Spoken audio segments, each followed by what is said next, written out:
마귀가 여러분들에게 날리는 화살에는 어떤 것들이 있을까요? 자, 요셉의 삶을 보면은 여러 가지 화살들이 나오고 있습니다. 첫 번째로 그가 아주 어렸을 때 꿈을 꾸고 환상을 보지만 형들은 그것에 대하여 시기하였어요. 또 아버지의 사랑을 아주 많이 받았죠. 특별히 아주 예쁜 옷을 입혀주었고 아버지가. 그런데 형들은 우리 아버지에게 사랑받는 동생 더 사랑해야지 했나요? 그렇지 않습니다. 시기하고 질투하고 미워하였습니다. 오늘 말씀에 학대라는 표현이 나오는데 정서적으로 또 학대였던 것 같습니다. 그래서 창세기 37장 4절, 37장 11절에 보니까 미워하였다, 시기하였다, 그렇게 이야기를 하고 있습니다. 그래서 요셉이 그 당시에 이제 아직 베냐민이 태어나기 전이기 때문에 11명의 형제 중에 요셉이 막내였는데 왕따를 당하고 인간관계에서 소외받고 상처받은 것입니다. 여러분, 누군가가 나를 미워하면 여러분 어때요? 편안해요? 굉장히 마음이 힘들겠죠. 더군다나 지금 요셉이 아주 어린아이잖아요. 저는 어렸을 때부터 누구에게 상처받은 기억은 없는데 딱 하나가 기억이 났더라고요. 어제 설교 준비하면서. 저에게도 한 가지 기억이 있는데 저랑 이제 어렸을 때 아주 친한 친구들이 있었습니다. 친구들이 있어서 그 친구네 집에는 제가 그냥 제 친구가 없어도 놀러 갔습니다. 그 집에 부모님이 없어도, 심지어는 빈집에도 들어갔습니다. 그런 친구 있잖아요. 그래서 그 빈집에서 놀고 그랬는데 어느 날 그 삼촌이 있어요. 제 친구 삼촌이. 삼촌도 평소에는 잘 놀아줬거든요, 저희랑.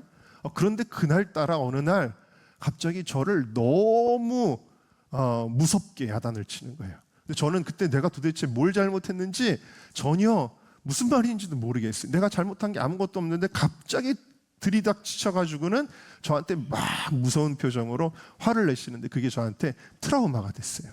그래가지고 그날 밤에 잠을 자려는데도 자꾸 그 제 친구네 삼촌의 표정이 자꾸 떠오르고 너무 무서운 거예요. 제가 느끼는 게 뭐냐면 여러분, 잠깐 저랑 별로 관계없는 분이 나를 미워하는구나, 나를 싫어하는구나라는 거를 느꼈는데도 그날 이렇게 제 마음이 좀 힘들었는데 하물며 어렸을 때부터 부모가 나를 미워하고 나를 학대했다. 여러분, 그런 사람들이 있잖아요. 많이 있습니다. 요즘 시대는 점점 가정이 파괴되어 가니까 부모에게 학대받는 자녀들이 많이 있습니다. 여러분, 얼마나 그 삶이 엉망진창으로 파괴되겠습니까? 망가지겠습니까? 정말 너무너무 힘들 거예요.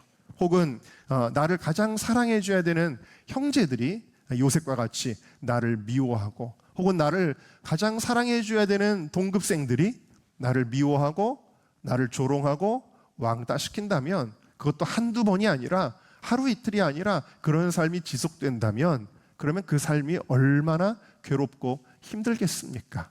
그래서 어렸을 때 왕따를 당한 사람은 지금도 예수를 믿어도 그때를 떠올리면은 또 마음에 그 생각이 나서 눈물이 나고 그런 경우를 많이 보게 되는데, 여러분, 이와 같이 요셉은 수없이 많은 화살을 맞은 거예요. 그 어린 나이부터 형들의 일을 통해서 사단이 미움과 또 소외와 상처에 화살을 막 날린 거예요. 그리고 결국엔 어떻게 됩니까? 배신당하고 버림받습니다. 그래서 창세기 37장에 보니까 28절에 미디안 상인들에게 동생을 어떻게 해요? 노예로 돈 받고 팔아버린 거예요. 여러분, 요즘에 캄보디아의 중국인 조직들이 한국 사람들을 감금해서 고문하고 학대하고 그러다 쓸모없으면 그러면 그냥 장기를 적출하고 그리고 죽이고, 그리고 화장터에다가 막 수많은 한국 사람들이 화장터에서 화장을 당하고 이런 일들이 요즘 뉴스로 막 올라오고 있는데, 여러분, 누군가가 같은 한국 사람이 그 중국 사람의 하수인이 돼가지고 한국 사람을 팔아버린다. 공분을 사는 일 아니겠습니까? 근데 그 일이 누구에게서 일어난 거예요? 형들에게서 일어난 거예요. 이것이 얼마나 요셉의 삶을 쓰러뜨릴 만한 일입니까? 누가 이런 상황에서 쓰러지지 않을 수 있겠습니까? 강력한 배신과 버림받음의 화살이 이 요셉에게 날아간 거예요. 그리고 나서 요셉은요, 여러분, 아버지의 사랑을 받고 따뜻한 방에서 따뜻한 국에 밥을 먹었던 그러한 어린 아이였는데 완전히 새로운 환경에 처해지게 됩니다. 그리고 그가 뭘 하게 되죠? 고된 노동을 하게 됩니다. 여러분, 여러분의 인생이 육체적으로도 혹시 힘든가요? 요셉은요, 노예였습니다. 노예는 우리가 생각하는 힘든 직장 생활하고는 비교할 수가 없죠. 자유가 없는 겁니다. 아주 어린 나이지만 일어나면 눈 뜨면 노동에 착취당하는 겁니다.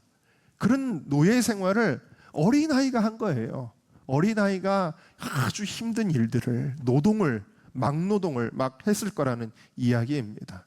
뿐만 아니라 이 요셉에게는 슬픔과 외로움의 화살이 날아갔을 것입니다. 나중에 창세기 46장에 보면은 아버지를 이제 수십 년이 흐른 후에 만나게 되었을 때에 엄청 울죠, 요셉이. 요셉의 마음속에 그 아버지와 떨어져 있는 시간 동안에 아버지에 대한 그리움이 얼마나 사무쳤겠습니까?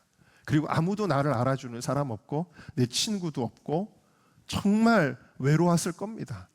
그 외로움의 눈물과 슬픔, 그런 화살을 맞아서 쓰러지라고 이 사단이 얼마나 많이 그 화살을 쏘았겠습니까? 뿐만 아니라 그럼에도 불구하고 요셉이 쓰러지지 않자 마귀는 어떤 화살을 날리죠? 죄로 쓰러뜨리려고 합니다. 그래서 보디발의 아내의 마음을 사단이 충동하는 거예요. 여러분, 이유를 알 수 없이 갑자기 음란한 마음이 들거나 혹은 음욕을 품지 말아야 될 사람에게 그런 마음이 들어간다면 이건 사단의 충동이지, 이게 무슨 로맨스가 아닙니다. 사단이 보디발의 아내를 통해서 요셉의 순결한 마음을 더럽히고 요셉의 순결한 삶을 망가뜨려서 하나님과의 관계를 끊어버리려고 하는 거예요. 그러면 쓰러지니까. 그래서 날마다 이 주인의 아내가 요셉에게 눈짓하고 아예 노골적으로 그냥 우리 좀 친하게 지내자, 손 한번 잡아보자 정도가 아니라 동침하자라는 뜻을 분명히 보여줬다라는 거죠. 한 번, 두 번도 아니에요. 10절을 보시면 39장 날마다 유혹을 했다라는 겁니다. 매일같이 유혹을 했다라는 겁니다. 죄의 유혹에 화살을 엄청 날려댄 겁니다. 그것으로도 쓰러지지 않는 요셉에 어떤 화살을 날립니까? 모함과 억울함의 화살을 날리게 됩니다.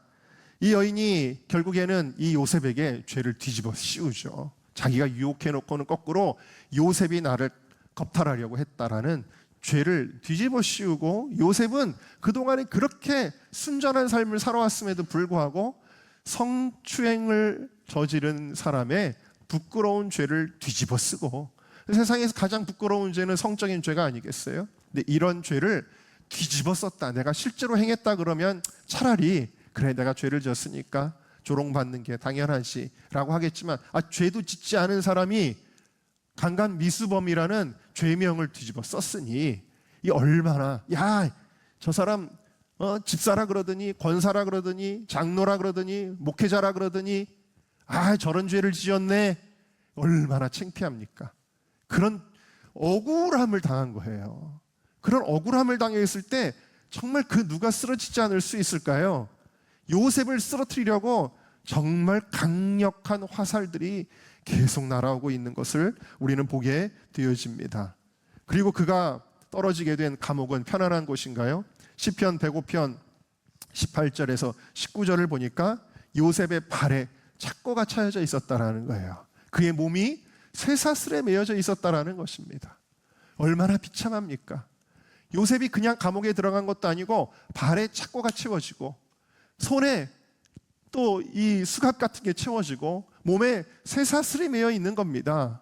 여러분, 어떤 동물도 이런 식으로 대하지는 않잖아요.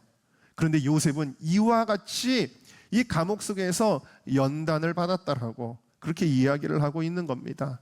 굉장한 고난의 화살들이 요셉의 삶에 인정사정 없이 날아온 것입니다.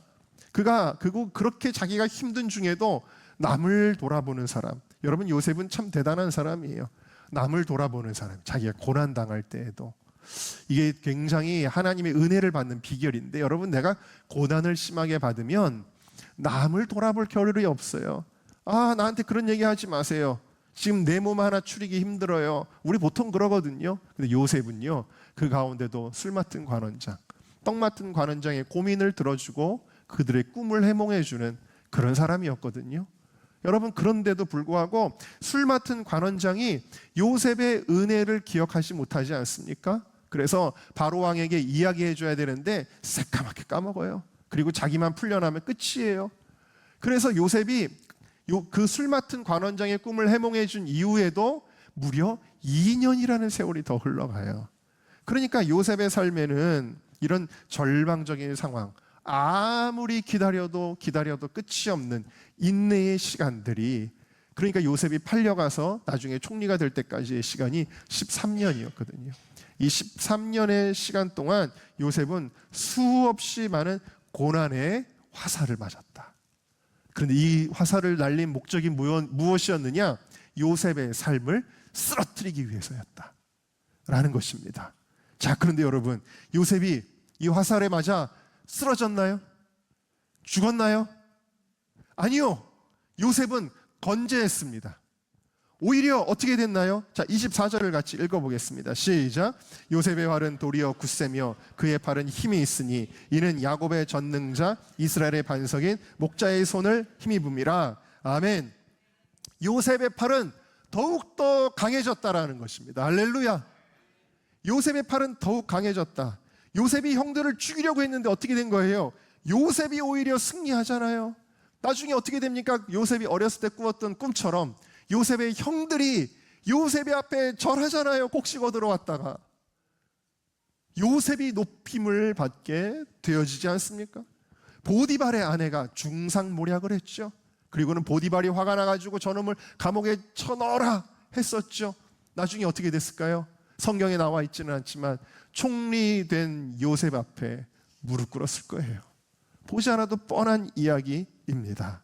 여러분, 이 요셉의 삶에서 수많은 고난의 화살들이 날아왔음에도 불구하고 오히려 요셉은 더 강하여지고 견고하여지고 더 성숙하여지고, 할렐루야, 그리고 복을 받게 되었다 라는 사실입니다. 여러분, 이것은 사실 단순한 요셉의 삶이 아니라 요셉의 삶은 예수님의 삶을 예표하고 있어요. 예수님을 쓰러뜨리려고 사단이 수없이 많은 화살을 날리죠. 그가 태어나자마자 이 모든 아이들을 다 죽이려는 그러한 시련이 있었고, 쫓겨다니고 마침내 공생애에 접어들게 되었을 때에도 대제사장, 바리새인, 서기관들, 사두개인들 총동원돼서 예수님에게 수없이 많은 화살들을 날렸고, 여기에 선동된 유대인들이 예수를 십자가에 못 박으라고 외쳤고, 그리고 로마의 관원들이 예수님을 십자가형으로 끌고 갔고, 예수님의 제자들, 가장 예수님을 끝까지 지켜줘야 될 예수님의 제자들은 무섭다고 겁쟁이가 되어 뿔뿔이 도망쳤고, 심지어 가룟 유다는 예수님을 배신하고, 여러분, 예수님은 수없이 많은 사단의 공격을 받은 거예요. 쓰러뜨리려고, 심지어는 예수님을 죄의 유혹으로 쓰러뜨리려고 광야 이후에는 그렇게 떡과 명예와 권력의 시험을 받지도 않았습니까? 예수님은요, 배고프고 잠 못 주무시고 육체적 고난, 그리고 인간의 모든 죗값을 담당해야 하는 영적인 고난, 말할 수 없는 인간이 존재하면서 경험하게 되는 모든 고난을 예수님은 그의 일생에 다 받으신 거예요. 그리고 십자가에서 돌아가실 때는 세상 죄를 짊어지는 그런 고난을 당하신 것이죠. 그러나 여러분, 예수님을 그렇게 쓰러뜨리려고 했지만 예수님은 끝까지 승리하셨습니다. 할렐루야. 빌립보서 2장 말씀 우리 다 같이 읽어보겠습니다. 시작. 사람의 모양으로 나타나사 자기를 낮추시고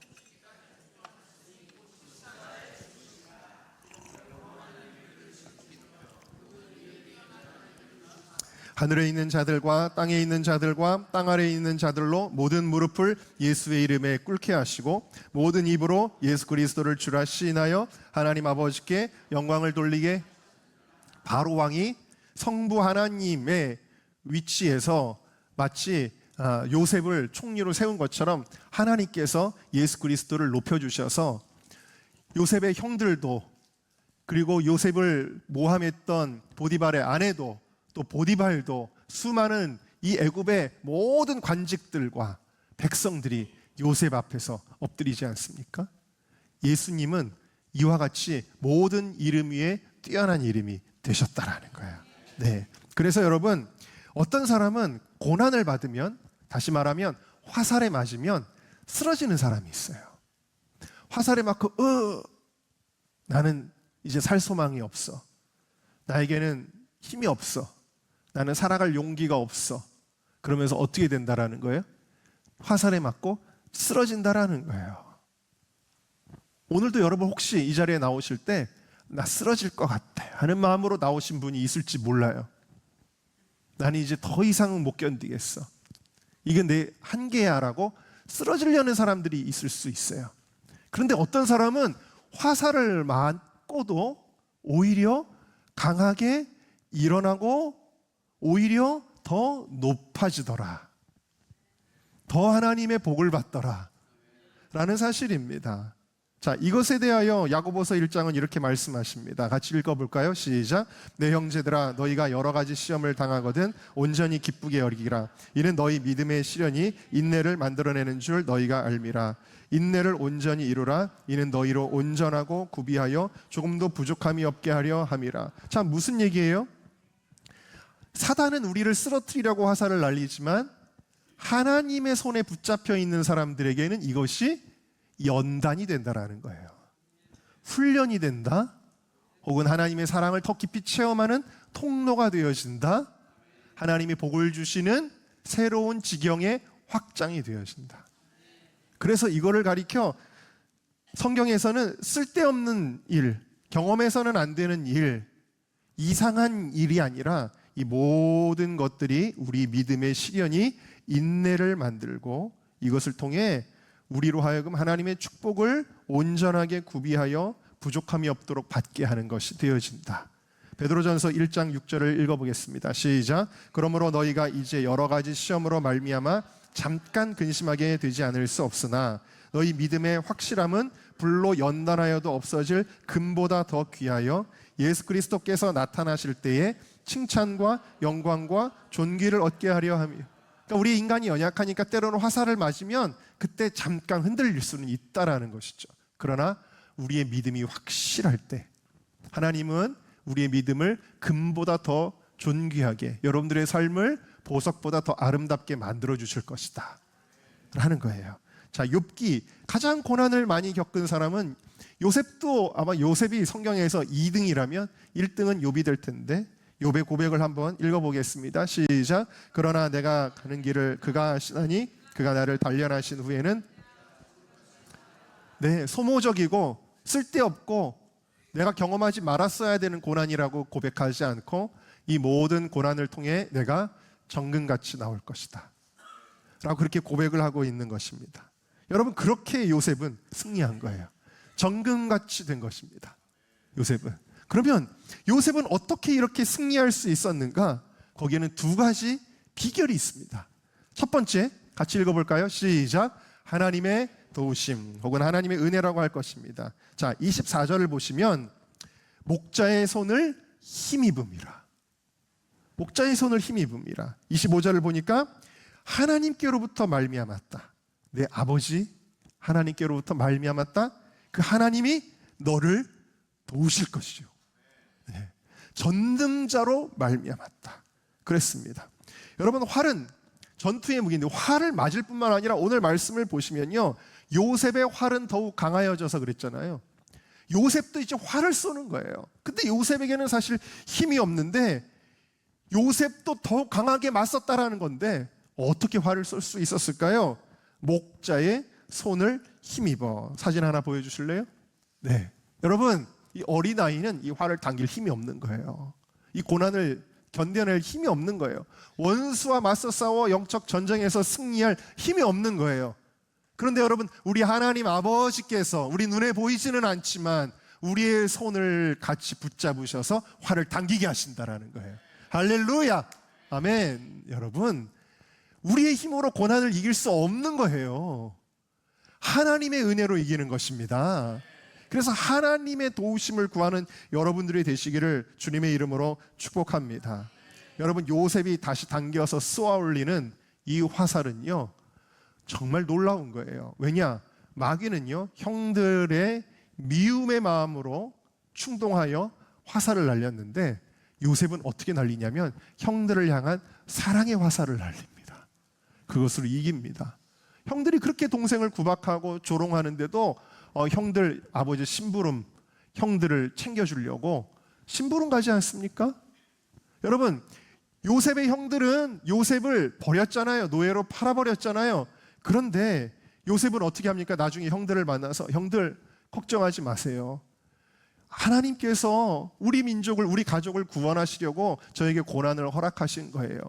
요셉의 형들이 쏘았던 이 미움의 화살보다 요셉이 쏘았던 용서의 화살이 더욱더 강했던 것입니다.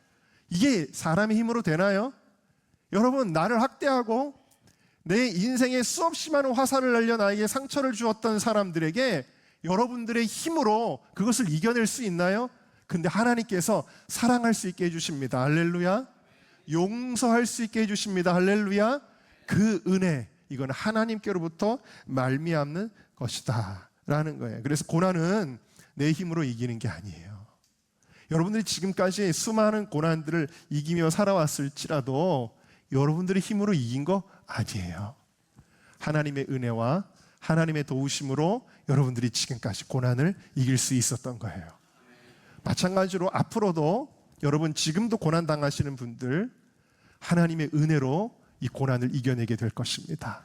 앞으로도 하나님께서 여러분들의 삶에 수없이 많은 화살들이 날아올지라도 하나님의 은혜로 이 모든 것들을 이기게 되어질 줄로 믿습니다.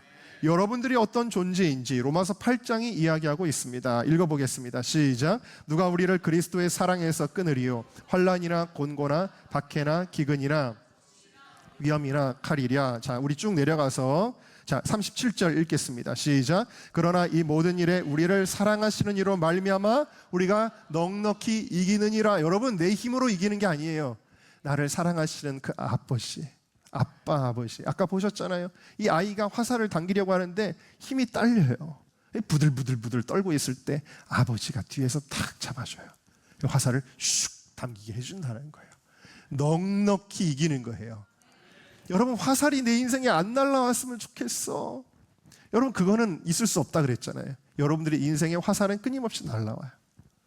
그런데 여러분, 두려워하지 마세요.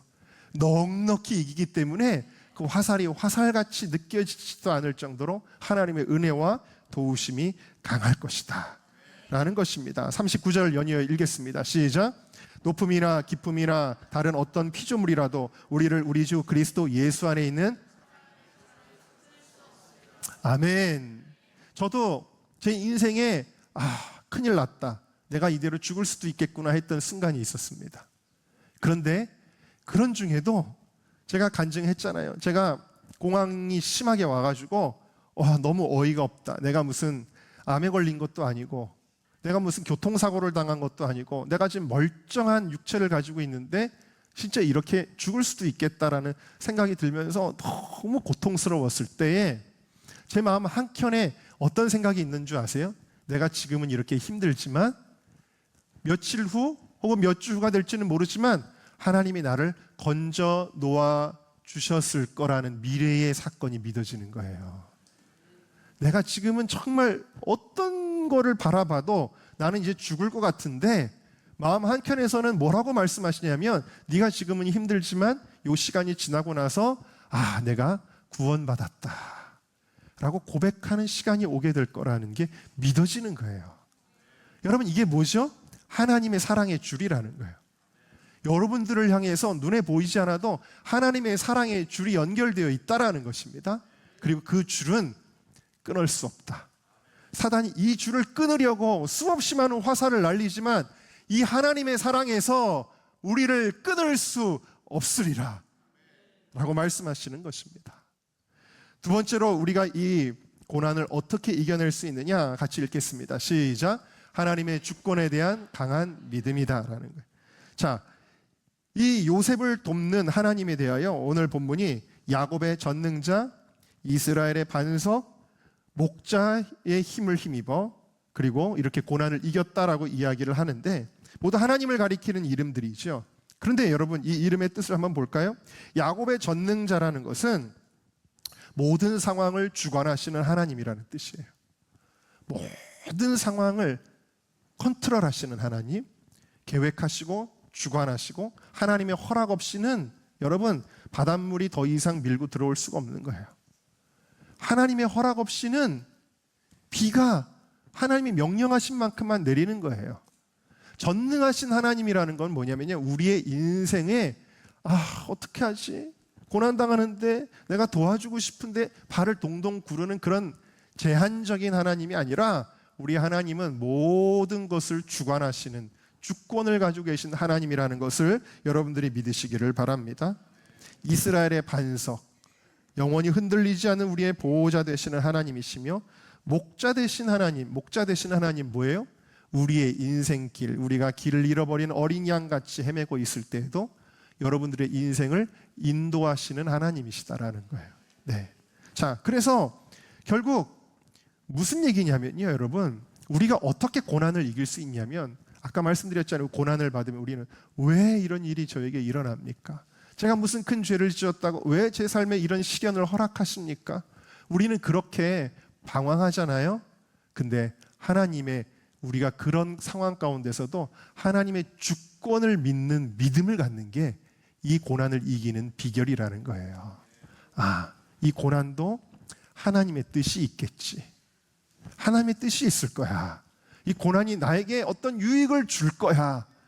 하나님이 나를 어떤 좋은 길로 인도하시는 길일 거야. 라는 믿음을 가질 때 이 고난을 이길 수 있다라는 것입니다.